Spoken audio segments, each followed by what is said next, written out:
Good evening, Heartland. I'm Romello Styles, and welcome to the only place on Friday nights that you can get all your football needs and then some. Gridiron Lights. Let's start in Natoma with the Natoma Bulldogs. It was their homecoming this evening against the Iowa Hawkeyes. Southeast Polk. Same thing, really, after you take a look at these highlights. Southeast Polk on the 1 yard line.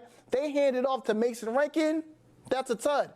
Next Rams drive. Please watch this. Quarterback Jason Daly hands it off to running back Xavier Nwankpa, and he does all the work. No, literally, makes a man miss here, another miss there. You thought you had me? Nope. Let me just go on ahead into the end zone. Now, an old friend once told me, it ain't no fun if the homies can't have none. Go ahead, Titus Christensen, get you some to the crib. He goes. And the Rams did not let up, as they will be Natoma on homecoming night, 69-21.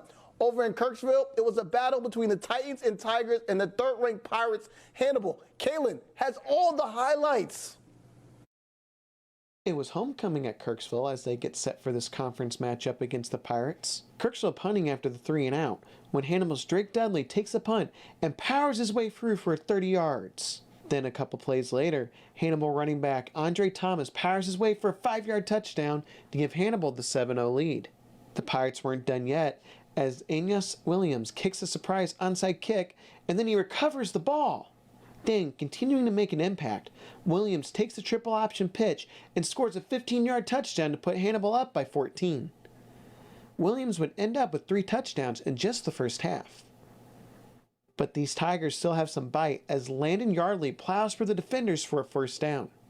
Then, for good measure, the Tigers hand it off to Yardley again as he shows some speed this time as he gets a 20-yard gain to set the Tigers up 1st and goal.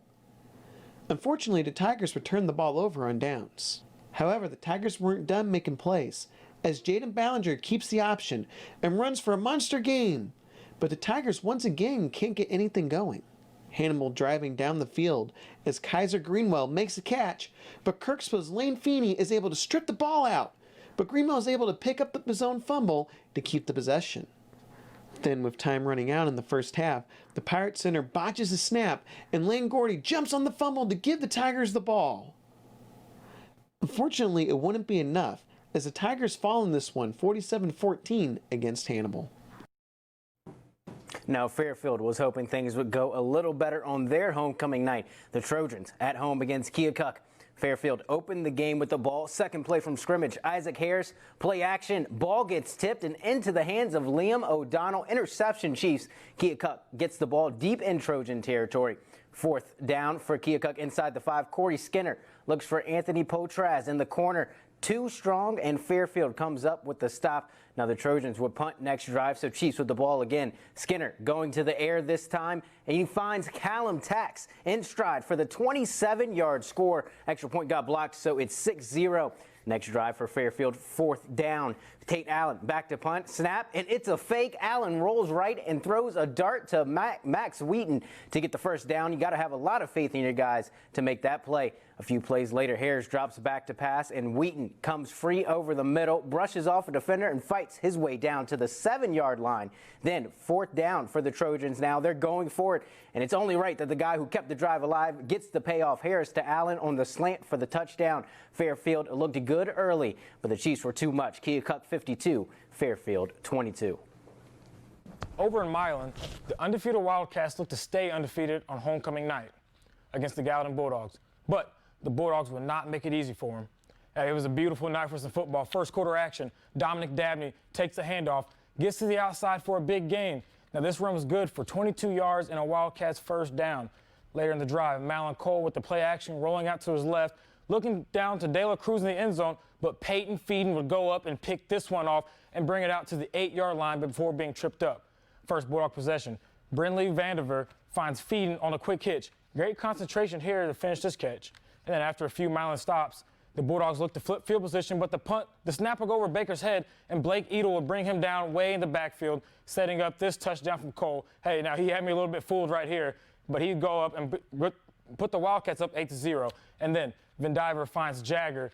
Look at this play here. Go to work, big fella. Look at the way he fights here to the end zone, and he'll get to the end zone and put the Bulldogs on the scoreboard. The score is now 8-6. Then late in the second, Milan will go to their guy, Dominic Dabney.